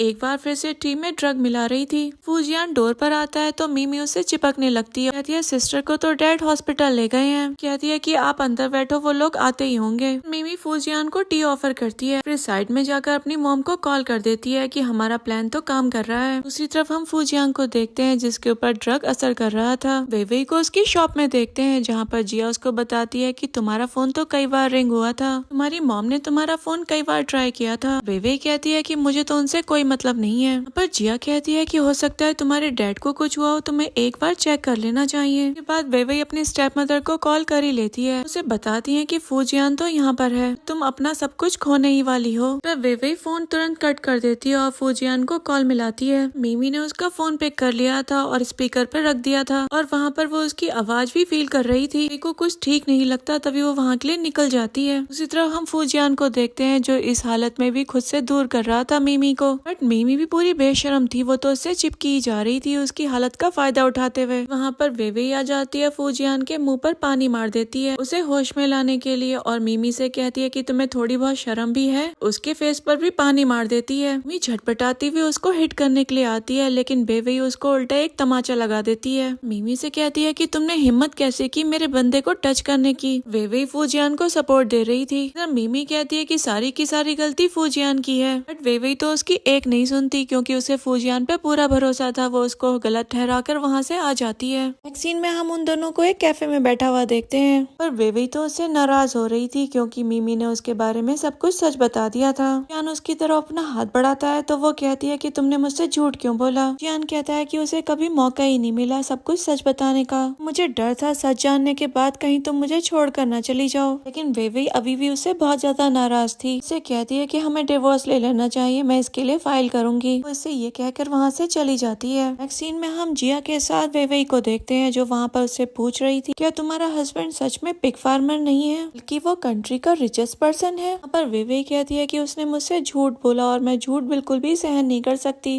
पर वेवेई तो ड्रिंक कर रही थी। जिया उससे कहती है तुम इतना ज्यादा ड्रिंक मत करो, तुम्हें तो ड्रिंक करने की आदत भी नहीं है, तुम शायद फूजियान को बहुत ज्यादा पसंद करते हो इसलिए हर्ट हो गई हो और इस पर ड्रिंक कर रही हो। लेकिन वेवेई तो उसकी एक नहीं सुन रही थी। वो कहती है कि मैं उसे कभी भी माफ नहीं करूंगी और ये वैसे भी बहुत बड़ी चीटिंग है। यहाँ पर जिया तो वेवेई को संभालने की कोशिश कर रही थी, पर वेवेई कहती है कि आज मैं घर नहीं जाने वाली हूँ, यहाँ बैठकर बस ड्रिंक करेंगे। हम देखते हैं वेवेई की हालत खराब हो जाती है और उसको वॉमिट शुरू हो गई थी। वेवेई को देखते हैं जो वॉमिट करने के लिए जा रही थी तभी उसकी टक्कर लूफाओ से हो जाती है। है लूजी के ब्रदर से। वे तो वॉशरूम चली जाती है। इधर हम लूफाओ को देखते हैं जो लूजी से पूछता है ये ब्यूटीफुल लड़की कौन थी, पर लूजी कहता है ये मेरी सिस्टर इन लॉ है। वो उससे कहता है क्या तुम्हें इसमें इंटरेस्ट है, तो वो कहता है हाँ बिल्कुल, पर लूफाओ कहता है कि मैं नेक्स्ट टाइम उसे अप्रोच करूंगा। सीन में हम जिया को देखते हैं जो सोने की कोशिश कर रही थी, वो सो ही नहीं पा रही थी क्योंकि वे उसके पास में बैठकर ही रो रही थी। वह उससे कहती है जब तुम्हें उसके लिए इतना ज्यादा बुरा लग रहा है तो तुम उसके पास क्यों नहीं चली जाती। मुझे लगता है तुम्हें झगड़ा सुलटा लेना चाहिए, हस्बैंड वाइफ में ऐसे झगड़े होते रहते हैं। वैसे मैं बहुत अच्छी नींद लेना चाहती हूँ। फूजियान वे को कॉल करता है लेकिन वो उसका फोन पिक नहीं करती। अभी वहाँ पर डोर पर नॉक होता है। वे जाकर देखती है तो वहाँ पर फूजियान होता है। फूजियान वे को देखता है तो उसे हक कर लेता है। वहाँ पर जिया आ जाती है और कहती है तुम दोनों जरा धीरे बात करो, मुझे सोना है। वे फूजियान से कहती है कि बाहर बारिश हो रही है, तुम जाकर बात ले लो। फूजियान वे से कहता है हमें बात करनी चाहिए, ऐसे कोल्ड वॉर से कोई भी सोल्यूशन नहीं निकलेगा। वो दोनों सोफे पे जाकर बैठ जाते हैं। वे पूछती है बताओ तुम्हें क्या बात करनी है। फूजियान बताता है कि मेरी गलती है, मैं मानता हूँ, लेकिन मैं सही अपॉर्चुनिटी का वेट कर रहा था। मुझे डर था कि मैं तुम्हें सच बताऊंगा तो कहीं ऐसा ना हो तुम मुझे एक्सेप्ट ही ना करो। पर बेबी कहती है वैसे तुम मुझे कब बताने वाले थे, 5 साल बाद या फिर 10 साल बाद। फूजियान कहता है कि तुम्हें मुझे जितना डांटना है तुम डांट लो, प्लीज मुझसे नाराज मत हो। बेबी बताती है कि मेरे डैड मेरी मॉम से हमेशा झूठ बोला करते थे, इसलिए मुझे झूठ से नफरत है। फूजियान कहता है सॉरी यार, मुझे माफ कर दो। ऐसे मैं तुमसे ये बताने के लिए आया था कि मैं बिजनेस ट्रिप के लिए बाहर जा रहा हूँ, इसलिए तुम यहाँ पर ही रुक जाना, जब मैं वापस आऊंगा तो तुम्हें यहाँ से ले जाऊंगा। अगर बेबी का ध्यान तो कहीं और ही लगा था। वो उससे कहती है कि मैंने तुमसे कहा ना मुझे तुमसे सेपरेट होना है, कल ही तुम्हारे घर जाकर अपना लगेज ले आऊंगी। फूजियान कहता है तुम कैसी बात कर रही हो। ये कहती है हमारी शादी में अब कुछ बचा ही नहीं है। वो ये बोलकर वहाँ से उठ जाती है। फूजियान वहाँ से जाने लगता है और जाते जाते कहता है जब मैं वापस आऊंगा तो हम दोनों सेपरेट हो जाएंगे। बड़े भारी मन से वो वहाँ से निकल जाता है। फिर हम वे को देखते हैं जो बहुत ज्यादा सैड हो रही थी और याद कर रही थी कैसे फूजियान के साथ वो टाइम स्पेंड किया करती थी। हम दोनों साथ में कितना खुश रहा करते थे। वे प्रेजेंट में बहुत ज्यादा रो रही थी ये सब बातें याद कर करके। सीन हम ऑफिस का देखते हैं। यहाँ पर वे के सामने सुपरवाइजर एक फाइल फेंक कर मारता है और उसे कहता है कि तुमने अभी तक ये काम पूरा नहीं किया। पर वे कहती है आपने ये फाइल मुझे लास्ट मोमेंट पर दी थी तो थोड़ा तो टाइम लगेगा ही। सुपरवाइजर कहता है कि तुम मुझे पलट कर जवाब दे रही हो, मुझे तो लगता है ये काम तुम्हारे बस का है ही नहीं। यहाँ पर वो उसको बातें सुनाई रहा था तभी सामने से फूजियान आ जाता है। तो देखकर सुपरवाइजर कहता है ये न्यू कमर है, मैं इसको कुछ समझा रहा था। कहता है ये तो ऐसे बिहेव करती है जैसे प्रेसिडेंट की वाइफ हो। इस पर फूजियान कहता है हाँ ये मेरी वाइफ है ना। सुनते ही सुपरवाइजर वे की चापलूसी करने लग जाता है। अभी वहाँ पर एक और एम्प्लॉय आ जाती है जो वे के लिए काम लेकर आई थी, पर वो सुपरवाइजर कहता है कि तुम्हारे खुद के हाथ नहीं, अपना काम खुद से करो। पर फूजियान कहता है ये क्या तमाशा लगा रखा है, मैं फ्यूचर में ऐसा हाल देख ना लूं ऑफिस का। सुपरवाइजर से कहता है अपने कलीग्स को ऑर्डर देना बंद करो, अगर मुझे पता चलता है तो मैं तुम्हें पनिश करूंगा। वो गेट लॉस्ट बोलकर वहाँ से भगा देता है। तभी वे भी वहाँ से जा रही थी तभी फूजियान उसको पकड़कर रोक लेता है। बताता है कि ग्रैंडपा की तबीयत ठीक नहीं है, वो हॉस्पिटल में एडमिट है। वे से कहता है कि तुम्हें मेरे साथ उनसे मिलने के लिए चलना होगा। वे कहती है ठीक है तुम मुझे रूम नंबर बता दो, मैं उनसे मिलने के लिए चली जाऊंगी। जियान कहता है कि हम साथ में क्यों नहीं जा सकते। वे उससे कहती है क्योंकि मैं प्रेसिडेंट की कार को अफोर्ड नहीं कर सकती, और ये कहकर वहाँ से चली जाती है। वे तो बहुत तेजी में थी, वो बहुत तेज तेज चल रही थी। फिर रास्ते में उसका पैर मुड़ जाता है, पीछे से फूजियान आ जाता है और उसको गोद में उठा लेता है। पर बेबी उससे कहती है कि वो उसे नीचे उतार दे। फूजियान बेबी से कहता है तुम्हें पता नहीं है तुम्हारे पैर में चोट लगी है, तुम क्या लगड़ी टांग से चलना चाहती हो। तो अपनी गोद में उठा के उसे हॉस्पिटल तक ले आता है। यहाँ पर जब वो ग्रैंडपा से मिलती है तो उनसे कहती है ग्रैंडपा आप कैसे हैं। ग्रैंडपा कहते हैं तुम मेरी बात छोड़ो, तुम मुझे बताओ ये तुम्हें परेशान तो नहीं कर रहा। पर बेबी कुछ रिप्लाई नहीं करती तो ग्रैंडपा कहते हैं मैं समझ गया, ये तुम्हें जरूर परेशान कर रहा है। वे कहती है ऐसा कुछ नहीं है, ये तो मेरा बहुत ध्यान रखता है, आप बिल्कुल भी फिक्र मत करिए। ग्रैंडपा वे से कहते हैं मैंने नोटिस किया है ये तुम्हें बहुत ज्यादा पसंद करता है। फिर फूजियान से कहते हैं अगर तुमने इसका दिल दुखाया है तो अभी के अभी मेरे सामने इससे माफी मांगो। फूजियान कहता है वाइफ मैं आगे फ्यूचर में तुमसे कभी कोई बात नहीं छुपाऊंगा, प्लीज मुझे माफ कर दो और तुम मुझ पर भरोसा कर सकती हो। इधर ग्रैंडपा की हालत तो बिगड़ती ही जा रही थी। वे कहती है हमें डॉक्टर को बुलाना चाहिए। वो बाहर जा ही रही थी तभी ग्रैंडपा उसका हाथ पकड़ लेते हैं और कहते हैं ग्रैंडपा बिल्कुल ठीक है, मैं बस तुम दोनों से ये चाहता हूँ मेरी जितनी भी जिंदगी हो तुम दोनों साथ में ही रहो और हमेशा मैं तुम्हें साथ में खुश देखूं। एक बात और, मैं अपनी आंखें बंद करने से पहले तुम्हारे बच्चों को भी देखना चाहता हूँ। पर बेबी कहती है कि आप इन बातों पर ध्यान मत दीजिए, अभी तो आपको अपनी हेल्थ पर ध्यान देना चाहिए। ये बात हमारी तो हम तो बिल्कुल ठीक है। ग्रैंडपा कहते हैं क्या तुम सच कह रही हो। तो कहती है कि हाँ बिल्कुल सच। ग्रैंडपा कहते हैं अगर ऐसा है तो मैं भी बिल्कुल ठीक हो जाऊंगा। उन दोनों से कहते हैं कि अब वो जा सकते हैं क्योंकि उन्हें नींद आ रही है और वो सोना चाहते हैं। फूजियान को डांटते हुए कहते हैं कि आगे से वो अपनी वाइफ का कभी भी दिल ना दुखाए। उसको डांट ही रहे थे तभी वहाँ पर फूजियान का सेक्रेटरी आ जाता है। फूजियान से कहता है कि सर आपको चलना चाहिए, शायद ग्रैंडपा रेस्ट करना चाहते हैं। फूजियान कहता है ठीक है, कोई भी प्रॉब्लम हो तो मुझे कांटेक्ट जरूर कर लेना। अभी वो वेवेई को लेकर वहाँ से निकल रहा था तभी हम देखते हैं ग्रैंडपा और जियांग की तो ये मिली भगत थी। हम ग्रैंडपा को देखते हैं, उन लोगों के जाने के बाद वो अपना पेशेंट वाला गेटअप सारा उतार देते हैं और कहते हैं ये फैमिली तो मेरे बगैर कुछ भी नहीं। सेक्रेटरी भी ग्रैंडपा की बात पर स्माइल कर देता है। सीन में हम वेवेई को देखते हैं जो लंगड़ा लंगड़ा कर चल रही थी। जियान उसको देखकर कहता है कि तुम्हारे पैर में अभी भी दर्द हो रहा है। अभी वेवेई को किसी का कॉल आता है, वो कहती है कि वो अभी कुछ देर में वापस आ रही है। कॉल कट करने के बाद वेवेई फूजियान से कहती है कि तुम्हारी कंपनी में शायद मेरी कोई जगह है ही नहीं, यहाँ पर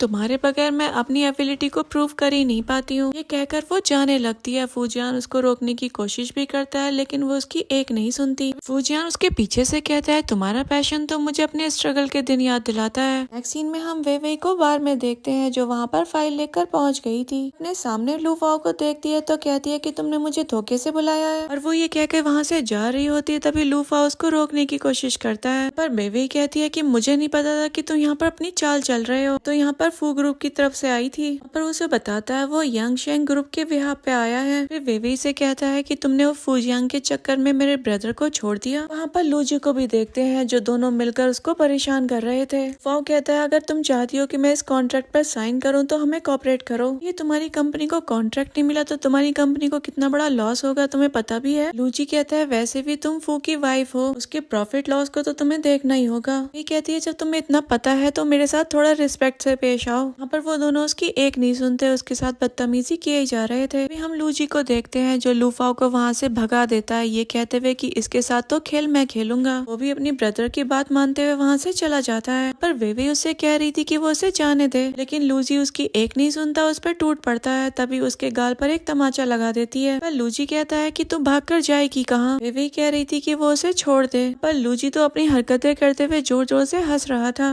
वेवेई के हाथ में वाइन बॉटल लग जाती है, वो उसके सर पर मार देती है और वहाँ से भाग जाती है। लूजी अपने ब्रदर को कहता है कि इसका पीछा करो। वहाँ से निकल ही रही थी तभी वहाँ पर फूजियान आ जाता है। वहाँ पर वो वेवेई को संभालता अपने गार्ड से कहता है कि इनके अच्छे से धुलाई करो पर गार्ड्स भी उनके अच्छे से धुलाई कर ही देते हैं। एक गार्ड लूजी का मुंह पकड़कर नीचे लगा देता है तभी वो कहता है मैं आपको वार्न कर रहा हूँ, मैं योंगशंग ग्रुप का प्रिंस हूँ, आप इस तरीके से पेश आएंगे तो हमारे बीच का कॉन्ट्रैक्ट कैंसिल हो जाएगा। पर फूजियांग अपने हाथ से वाइन उसके ऊपर गिरा देता है। फिर हम लूजी को देखते हैं जो बस माफी मांगता रह गया था। के बाद फूजियान उसको नाइफ से स्टैब करने वाला था लेकिन वेवेई उसे रोक देती है लेकिन एक गार्ड उसके हाथ में नाइफ स्टैब कर ही देता है। वो दर्द से चिल्लाता रह गया था। नेक्स्ट सीन में हम फूजियान को देखते हैं जो वेवेई की फर्स्ट एड कर रहा था। उसे कहता है कि तुम्हें ज्यादा केयरफुल रहना चाहिए। वेवेई उसको चुप कराने के लिए उसके गाल पर किस कर देती है। फूजियान भी उसको लिटाकर किस करना शुरू कर देता है और फिर वो साथ में नाइट स्पेंड कर लेते हैं। नेक्स्ट सीन में हम फूजियान को देखते हैं अपने सेक्रेटरी से कहता है कि मेरी वाइफ को छुट्टी दे दो क्योंकि उसकी तबीयत ठीक नहीं है। सेक्रेटरी उसकी गर्दन पर लव वाइट नोटिस करते हुए उसे टीज करने की कोशिश कर रहा था तो वो उसे डांट कर भगा देता है। देर में हम सेक्रेटरी को फिर से फूजियान के ऑफिस में देखते हैं जो वहाँ पर घबराते हुए आता है और कहता है कि बहुत बैड न्यूज है। नेक्स्ट सीन में हम लूफाओ की मदर को देखते हैं जो उससे कह रही थी उन लोगों की कैसे हिम्मत हुई तुम्हारे साथ ये सब करने की, उन लोगों को इसके लिए तुमसे नील डाउन होकर माफी मांगनी पड़ेगी। फाओ भी कहता है कि हाँ वो लोग हमसे नहीं बच पाएंगे। उनके ऑफिस के केबिन में फूजियान की एंट्री होती है, वो भी अपने गार्ड्स के साथ। वो टशन में वहाँ पर सोफे पर बैठ जाता है और कहता है मैं आपको 3 मिनट दे रहा हूँ, आप मेरी वाइफ को ठीक से यहाँ पर लेकर आइए। पर लूफाओ की मदर तो गुस्से से तमतमा जाती है और उससे कहती है कि तुम होते कौन हो यहाँ इस तरीके से ऑर्डर देने वाले। जियान कहता है आपके ही बेटे ने मेरी वाइफ के साथ पहले बदतमीजी की थी तो वो ये सब कुछ डिजर्व करता है। इस पर वो कहती है मैं मान ही नहीं सकती। पर फूजियान कहता है ये एडमिट नहीं कर रहा है तो आप मानोगी भी कैसे। वो फूजियान से कहती है कि मैं तुम्हें 2 मिनट दे रही हूँ, अभी के अभी मेरे बेटे से माफी मांगो, फिर मैं इस लॉ सूट को वापस करने की सोचूंगी। फूजियान कहता है कि मैं आपको 1 मिनट दे रहा हूँ, मेरी वाइफ को अभी वापस लेकर आओ। वहाँ पर उस लेडी की बात तो कोई समझ में आ ही नहीं रही थी। फूजियान किसी को कॉल लगाता है, कहती है कि तुम इन सब बातों से मुझे डरा नहीं सकते। उस लेडी को एक कॉल आती है जहाँ पर उसे पता चलता है उसको बहुत बड़ा लॉस हुआ है, उसके सारे के सारे फंड भी फ्रीज हो गए हैं। देखकर तो उसके पैरों तले की जमीन खिसक गई थी। जब फूजियान वहाँ से जा रहा होता है तभी उससे रोककर माफी मांगती है और कहती है कि मैं आपकी वाइफ को अभी भिजवाती हूँ, प्लीज आप ये सब कुछ अभी के अभी ठीक करा दीजिए। और फूजियान फूजियान कहता है कि अब बहुत देर हो चुकी है और ये बोलकर वो वहाँ से चला जाता है। तो लूफा अपनी मॉम से कहता है कि आप उसके सामने गिड़गिड़ा क्यों रही थी, पर उसकी मॉम उल्टा उसे डांटते हुए कहती है कि सारी की सारी गलती तुम्हारी है, अभी के अभी माफी मांगना तुम मुझसे। पर लूफा कहता है मैं उससे क्यों माफी मांगूंगा। तो इस पर उसकी मॉम उसे एक थप्पड़ लगा देती है। कहती है तुम्हें पता था कि वो फूजियान की वाइफ है तो तुमने उसको क्यों ही छेड़ा। नेक्स्ट सीन में हम बेबी को एक कार से उतरता हुआ देखते हैं। वहाँ पर लूफा और उसकी मॉम उसको रिसीव करते हैं। तो उसकी मॉम उससे कहती है कि माफी मांगो, अभी के अभी वो उसको इस बात पर मार भी रही थी। वो दोनों वेवेई से माफी मांग लेते हैं। वेवेई उसकी मॉम से कहती है कि आपको माफी मांगने की कोई जरूरत नहीं है, लेकिन अपने बेटे को कुछ अच्छी बातें सिखाइए। यहाँ पर वो वेवेई को एक कार्ड ऑफर करती है, लेकिन वो रिजेक्ट कर देती है। इसकी कोई जरूरत नहीं है, बस आप अपनी बेटे को अच्छी शिक्षा दे दो। वो दोनों वहाँ से चले जाते हैं। देखते हैं फूजियांग और उसका सेक्रेटरी दूर से उसको नोटिस कर रहे थे। सीन में हम फूजियांग को देखते हैं जो वेवेई को अपने पेरेंट्स से मिलवाने के लिए लाता है। पर वेवेई जब डाइनिंग टेबल पर बैठती है तो कहती है अंकल आंटी मुझे पता नहीं था कि यहाँ पर आपसे मिलने के लिए आने वाली हूँ, नहीं तो मैं आपके लिए गिफ्ट जरूर लेकर आती। फूजियांग कहता है हम मैरिड हैं तो प्लीज तुम इन्हें मॉम डैड बुलाओ। मॉम डैड के एक्सप्रेशन से लग रहा था कि इन्हें तो कोई फर्क ही नहीं पड़ रहा है। अभी मॉम को देखते हैं जो वेट्रेस को बुलाकर ऑर्डर दे देती है। पर वेट्रेस ऑर्डर लेकर जाने लगती है, तभी फूजियांग उसको रोकता है और कहता है ये मेन्यू मेरी वाइफ को भी दो।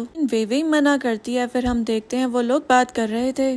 फूजियांग के मॉम डैड को तो वो बिल्कुल पसंद नहीं आती है। हम देखते हैं जब डाइनिंग टेबल पर खाना आता है तो उसकी मॉम कहती है कि इसको तो प्रॉपर एटिकेट्स भी नहीं है। यहाँ पर वो दोनों वेवेई की इंसल्ट पे इंसल्ट किए जा रहे थे। फूजियांग से ये बर्दाश्त नहीं होता, वेवेई के साथ वहाँ पर खड़ा हो जाता है और कहता है हम घर जाके ही लंच कर लेंगे। नेक्स्ट सीन में हम देखते हैं वेवेई उसके लिए नूडल्स बनाकर लाती है, जहाँ पर फूजियान उसे खाता है और कहता है मेरी वाइफ तो दुनिया का बेस्ट खाना बनाती है। पर वेवेई फूजियान से कहती है कि तुम्हें मेरी वजह से अपने पेरेंट्स से इस तरीके से बात नहीं करनी चाहिए थी। फूजियान कहता है तुम मेरी वाइफ हो और तुम्हें प्रोटेक्ट करना मेरा फर्ज है। वैसे भी आगे जाके हमें एक दूसरे को सपोर्ट करना है, तो क्यों ना मैं तुम्हें आज से ही सपोर्ट करूँ। वे कहती है तुम आगे से ध्यान रखना तुम्हारे पेरेंट्स का दिल ना दुखे। पर फूजियान बताता है कि जब वो बहुत छोटा था तो उसके पेरेंट्स उसको छोड़कर अब्रॉड चले गए थे। उसको तो उसके ग्रैंडपा ने ही पाला है। यहाँ तक उसके पेरेंट्स उसके ब्रदर को ज्यादा पसंद करते हैं। उनका वेवेई कहती है तुम्हारा ब्रदर भी है, तुमने मुझे ये भी नहीं बताया। फूजियान बताता है कि जब वो 17 साल का था तो वो दुनिया से चला गया एक कार एक्सीडेंट की वजह से।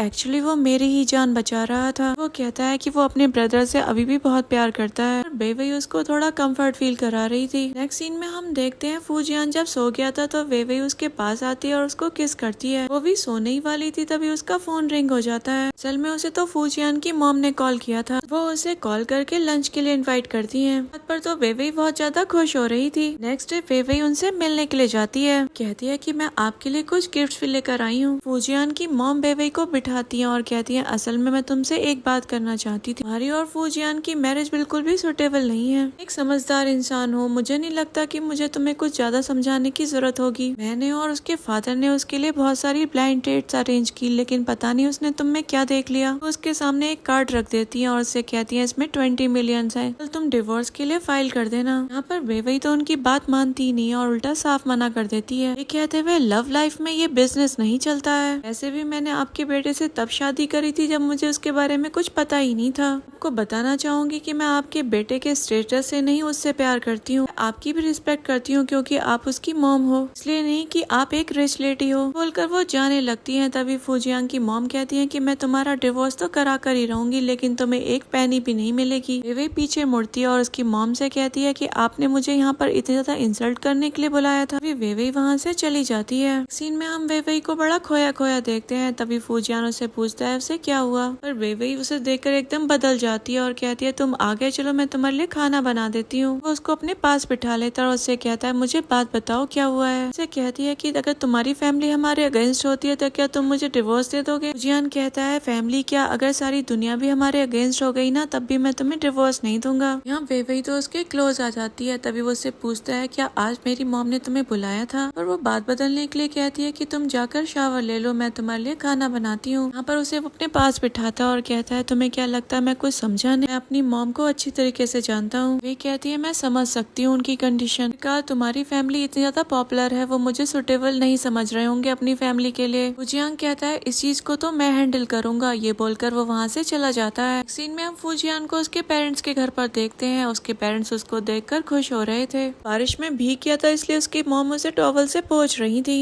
फूजियान तो वेवेई के साथ बिहेव सेव करने के लिए अपनी मॉम को कॉल आउट कर रहा था। पर फूजियान के डैड भड़क जाते हैं और कहते हैं उस लड़की के लिए तुम अपनी मॉम पर सवाल उठाओगे। ये कहते कहते उसे एक लगा भी देते हैं। तुम्हारी हिम्मत कैसे हुई इस तरीके की बात करने की, तुम कल ही उस लड़की को डिवोर्स दोगे, मिस्टर शेन की डॉटर से शादी करोगे। यहाँ पर उसकी मॉम कहती है अगर तुम उसे डिवोर्स देते हो तो मैं उसे 20 मिलियन दूंगी। पर उसके फादर उसको अल्टीमेटम देते हुए कहते हैं तो फिर उस लड़की को छोड़ दो या फिर हमारी फैमिली को। और फूजियान कहता है कि मैं दूसरा ऑप्शन चूज करता हूँ और अपनी बात वहाँ बोलकर वो चला जाता है। उसके डैड तो वहाँ पर चिल्लाते ही रह गए थे। हम वेइवेई को देखते हैं जो फूजियान का फोन ट्राई कर रही थी, तभी वो उसके पास आ जाता है। यहाँ पर वेइवेई उसके पास जाती है तब फूजियान भी वेइवेई को किस कर लेता है। यहाँ पर वो एक दूसरे के बहुत ज्यादा क्लोज आ गए थे। फूजियान वेइवेई को बाद में बताता है कि अभी उसकी फैमिली के साथ में क्या बात हुई है। पर वेइवेई भी अपना कार्ड निकालती है और कहती है मैं भी तुम्हें सपोर्ट करूंगी। यहाँ पर फूजियान तो उससे काफी ज्यादा इम्प्रेस हो जाता है और फिर वो दोनों एक दूसरे के बहुत क्लोज आ जाते हैं। सीन में हम फूजियान को वेइवेई की शॉप पर देखते हैं जहाँ पर जिया उसको काम सिखा रही थी। जैसे ही वो डोर ओपन करती है वहाँ पर तो लड़कियों की बारात आ गई थी। वो सिर्फ और सिर्फ फूजियान को देखने के लिए आई थी। हम वहाँ पर उन तीनों को देखते हैं जो बहुत हैप्पी वहाँ पर टाइम स्पेंड कर रहे थे। हम देखते हैं जिया वेइवेई को अपने साथ लेके जाती है ये कहते हुए कि हमें कुछ स्टोर से सामान लेकर आना है। हम जिया को देखते हैं जो हड़बड़ाते हुए वापस आ गई थी। फूजियान को बताती है कि वेइवेई को किसी ने किडनैप कर लिया है। फूजियान भी ये सुनकर तुरंत वहाँ से निकल जाता है और वेइवेई को ढूंढ भी लेता है। ऐसे ही वो वेइवेई के हाथ पैर खोलने की कोशिश कर रहा था तभी लूजी उसको डंडा मारकर वहाँ पर फेंट कर देता है। सीन में हम फूजियान को देखते हैं जो होश में आ गया था और उसके सामने लू फाओ बैठा था। वो फूजियान से कहता है मुझे हर्ट करने का यही नतीजा होता है। लूजी तो वेइवेई की गर्दन पर नाइफ रखे बैठा था। फूजियान कहता है कि अगर उसे मारना है तो उसे मार दे लेकिन वेइवेई को छोड़ दे। फाओ कहता है हाँ तुम ठीक कह रहे हो, यही ठीक रहेगा, तुमने ही तो हमारी कंपनी को बैंकरप्ट कराया है। और लूजी फूजियान को डंडे से मारने लगता है। फूजियान कुछ रिएक्ट नहीं करता तो वो उसकी सांसें चेक करता है। यहाँ पर तो उसकी सांसें ही बंद हो गई थी। इस बात पे लू फाओ और लूजी में झगड़ा हो जाता है क्योंकि उनके हाथ से एक जान चली गई थी। सीन में हम वेइवेई को हॉस्पिटल में देखते हैं जो उठकर जा रही होती है। तभी सेक्रेटरी उसे बताता है और अभी आईसीयू में है और डॉक्टर ने कहा है कि उनसे अभी कोई नहीं मिल सकता। सुनकर वेइवेई परेशान होकर रोने लग जाती है। अभी वहाँ पर फूजियान की मॉम आती है और सेक्रेटरी से वहाँ से जाने के लिए कहती है। पर वो वेइवेई को सुनाती है कि तुम्हारी वजह से ही मेरे बेटे का ये हाल हुआ है, तुम चुपचाप इसलिए इन डिवोर्स पेपर पर साइन कर दो। वेइवेई भी रोते रोते उन पेपर्स पर साइन कर देती है। इस पर फूजियान की मॉम कहती है कि मैं तुम्हारे लिए पैसे भिजवा दूंगी। वेइवेई कहती है कि उसे पैसों की कोई जरूरत नहीं है। तभी फूजियान की मॉम कहती है कि वो मेरे बेटे से दूर रहे और ये कहते हुए चली जाती है। यहाँ पर वेइवेई तो रोती ही रह गई थी। इसके बाद हम वेइवेई को जिया के साथ देखते हैं जहाँ पर वो उससे पूछती है कि उस दिन क्या हुआ था। या वहाँ पर सॉरी बोलते हुए कहती है कि मैं कुछ नहीं कर पाई। वेइवेई कहती है इट्स ओके, इसमें तो तुम्हारी कोई भी गलती नहीं है। तभी वो अपना लगेज लेकर वहाँ से निकल पड़ती है। दूसरी तरफ हम फूजियान को देखते हैं जिसको होश आ गया था और उसकी मॉम उसे बताती है कि तुम्हारी वाइफ तो तुम्हें इस हाल में छोड़कर चली गई, उसने तो तुम्हें डिवोर्स भी दे दिया और पैसे लेकर वो यहाँ से चली भी गई है। जियांग कहता है कि मुझे आपकी बात पर भरोसा नहीं है और वो कहते हुए उठने लगता है। वे उसको डिवोर्स पेपर दिखाते हुए कहती है कि अपनी आंखों से देख लो, वो लड़की हमारी फैमिली के लायक ही नहीं थी। पेपर्स को देखकर फूजियान मायूस हो जाता है और अपनी आंखें बंद कर लेता है। उसकी मॉम कहती है आप चुपचाप से मिस्टर शेन की डॉटर से अब तुम शादी कर लेना। वो बाहर आती है और सेक्रेटरी से कहती है कि तुम जानते हो ना तुम्हें क्या करना है, अपना मुंह बंद रखना। फिर वो ये कहकर चली जाती है। उसके बाद सेक्रेटरी फूजियान के पास आता है और उसे कुछ बताता है। सीन में हम वेइवेई और जिया को देखते हैं जो उस टी शॉप में काम कर रही थी। अभी वहाँ पर फूजियांग आ जाता है। वही उसे देखकर अवॉइड करने की कोशिश करती है या उससे कहती है एटलीस्ट इससे बात तो कर लो। फिर वो उन दोनों को अकेला छोड़कर चली जाती है। पर वेइवेई फूजियांग से कहती है हमारा डिवोर्स हो चुका है। फूजियांग कहता है मैंने अभी तक साइन नहीं किए हैं। फूजियांग वेइवेई से कहता है तुम मुझे बताओगी तुमने डिवोर्स पेपर पर साइन क्यों किया। वे कहती है ऑफ कोर्स पैसों के लिए 20 मिलियन कितने ज्यादा होते हैं। फूजियांग कहता है इतने तो तुम ये मिल्क टी बेच कर ही बना लोगी, मुझसे मजाक मत करो। फिर फूजियांग को एक कॉल आता है, तभी वो वेइवेई को अपने साथ ले जाता है। सीन हम हॉस्पिटल का देखते हैं जहाँ पर ग्रैंडपा फिर से एडमिट हो गए थे। वो उन दोनों से कहते हैं कि मेरी लास्ट विश है कि तुम दोनों हमेशा साथ ही रहो। पर वेइवेई भी इमोशनल हो जाती है। तभी वो बाहर आती है। तभी वो डॉक्टर्स की बात सुन लेती है। पर वो सेक्रेटरी को बता रहे थे कि इनका तो कोई मैच मिल ही नहीं रहा है, हम इनकी जान कैसे बचाएं। सेक्रेटरी के जाने के बाद वो डॉक्टर के पास जाती है। डॉक्टर से पूछती है मिस्टर फू की हालत अब कैसी है। डॉक्टर कहते हैं आप उनके फैमिली मेंबर है तो आप मेरे साथ चलिए। दूसरी तरफ हम फूजियान के पेरेंट्स को देखते हैं जो हॉस्पिटल पहुंच गए थे। वेइवेई उनको देखती है तो उनसे कहती है कि फूजियान से उसका कोई रिलेशन नहीं है। पर वो उससे कहते हैं कि हम तो तुम्हें यहाँ पर थैंक्स बोलने के लिए आए हैं, तुम हमें बताओ तुम्हें क्या सेटिस्फाइड करेगा। आखिरकार तो हमारे फादर को किडनी डोनेट जो कर रही हो। पर फूजियांग के फादर तो उसके सामने नील डाउन हो गए थे और उसको थैंक्स बोल रहे थे। उनको रोकते हुए कहती है कि प्लीज आप ऐसा मत कीजिए। सीन में हम वेवई को पेशेंट की यूनिफॉर्म में देखते हैं जहाँ पर जिया उसके पास थी। उससे कहती है कि तुमने सब कुछ सोच समझ के किया है ना ये, क्योंकि आगे से तुम्हारे फैमिली के साथ कोई कांटेक्ट भी नहीं रहेगा। ऐसे भी एक किडनी डोनेट करना कोई मजाक की बात नहीं है, क्या ये इतना ज्यादा जरूरी है। ये कहती है इट्स ओके, अगर इस फैमिली से मेरा कोई रिलेशन नहीं रहेगा एटलीस्ट ग्रैंडपा की तबीयत तो ठीक रहेगी। वहाँ पर डॉक्टर आ जाते हैं और वेवई से कहते हैं कि आपको एग्जामिनेशन के लिए हमारे साथ चलना होगा। या जब वेवई को ले जा रही थी तभी वेवई अचानक से फेंट हो जाती है। नेक्स्ट सीन में हम वेवई को देखते हैं जिसे होश आ गया था और उसके पास फूजियांग बैठा था। जब वो उठ रही थी तो फूजियांग उससे कहता है कि तुम लेटी रहो, तुम्हारी तबीयत ठीक नहीं है, अपना बिल्कुल भी ध्यान नहीं रखती, तो हमेशा दूसरों की पड़ी रहती है। वेवई पूछती है ग्रैंडपा कहाँ है, वो ठीक तो है ना। फूजियांग कहता है कि उनकी एज के हिसाब से उनकी कंडीशन ठीक है, वैसे भी मुझे भी किडनी में प्रॉब्लम है, लेकिन हमें किडनी ट्रांसप्लांट करने की जरूरत नहीं है। असल में वो डॉक्टर ही क्वैक है, हमने उसको निकलवा भी दिया है। फिर वो कहता है कि मेरी मॉम ने तुम्हें डिवोर्स साइन करने के लिए मजबूर किया ना। इस पर वेवई कहती है कि मैंने ही किया है क्योंकि मैं तुम्हारे लिए सुटेबल नहीं हूँ, तुम्हारी मॉम बिल्कुल ठीक कहती है। वहाँ पर फूजियांग की मॉम आ गई थी, वो उससे माफी मांग रही थी अपनी बिहेवियर के लिए। वेवई से कहती है कि मैं बिजनेस के लिए बहुत ज्यादा पागल हो गई थी, अब समझ में आया तुम्हारा दिल कितना ज्यादा साफ है। वो डिवोर्स पेपर को फाड़कर डस्टबिन में फेंक देती हैं। कहती हैं तुम मुझे मैडम नहीं मॉम बुलाओ। वहाँ पर जिया आती है, वो वेवई से कहती है वेवई अब तुम सिंगल मदर बन के रह जाओगी। फूजियानो से वो अल्ट्रासाउंड रिपोर्ट ले लेता है, अरे खुश होकर वेवई को दिखाता है और कहता है हमारा तो चाइल्ड होने वाला है। वहाँ से फूजियांग की मॉम और जिया चले जाते हैं। हम इन दोनों को देखते हैं जो साथ में बहुत ज्यादा खुश हो रहे थे। फूजियांग उसको वो ब्रेसलेट पहना देता है। यहाँ पर रिवील होता है कि फूजियांग को इस बारे में सब कुछ पता था, वेवई ने उसकी जान बचाई थी। इस सीन के साथ इस ड्रामा की हैप्पी एंडिंग हो जाती है। Thanks for watching.